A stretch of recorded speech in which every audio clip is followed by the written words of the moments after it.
Procrastination അഥവാ നീട്ടിവെക്കൽ സ്വഭാവത്തിൽ നിന്ന് രക്ഷപ്പെടാൻ നമുക്ക് എന്തൊക്കെ ചെയ്യാൻ പറ്റും നോക്കാം. ഒന്നാമത്തെ കാര്യം എന്ന് പറഞ്ഞാൽ നമ്മളൊരു ലക്ഷ്യം നിർണ്ണയിക്കുക. രണ്ടാമത്തത് ആ ലക്ഷ്യത്തെ നമ്മുടെ പ്രയോറിറ്റിക്കനുസരിച്ച് മുൻഗണനാ ക്രമത്തിനനുസരിച്ച് ക്രമീകരിക്കുക എന്നുള്ളതാണ്. മൂന്നാമത്തെ കാര്യം എന്ന് വെച്ചാൽ ഇടയ്ക്കിടയ്ക്ക് ഇടവേളകൾ കൊടുത്ത് നമ്മുടെ ബോറടി മാറ്റുക എന്നുള്ളതാണ്.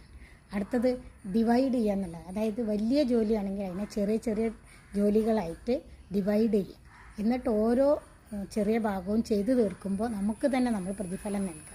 അടുത്തതായിട്ട് ടൈം ബൗണ്ടഡ് ആക്കുക എന്നുള്ളതാണ്. ഇതൊക്കെ ചെയ്യാം എന്ന് നമുക്കറിയാം, പക്ഷെ നമ്മൾ സ്റ്റാർട്ട് ചെയ്യാനാണ് എപ്പോഴും നമുക്ക് പ്രയാസമുള്ളത്. അതുകൊണ്ട് ഒരിക്കലും തുടങ്ങാൻ വൈകരുത്. കൂടാതെ നമ്മുടെ പ്രൊഡക്ടിവിറ്റി പരമാവധി ഉപയോഗിക്കുക.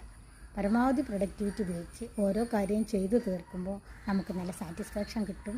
തുടർന്ന് നമുക്ക് ഈ മാറ്റിവെക്കൽ സ്വഭാവത്തിൽ നിന്ന് മാറി നിൽക്കാനും സാധിക്കും. Thank you.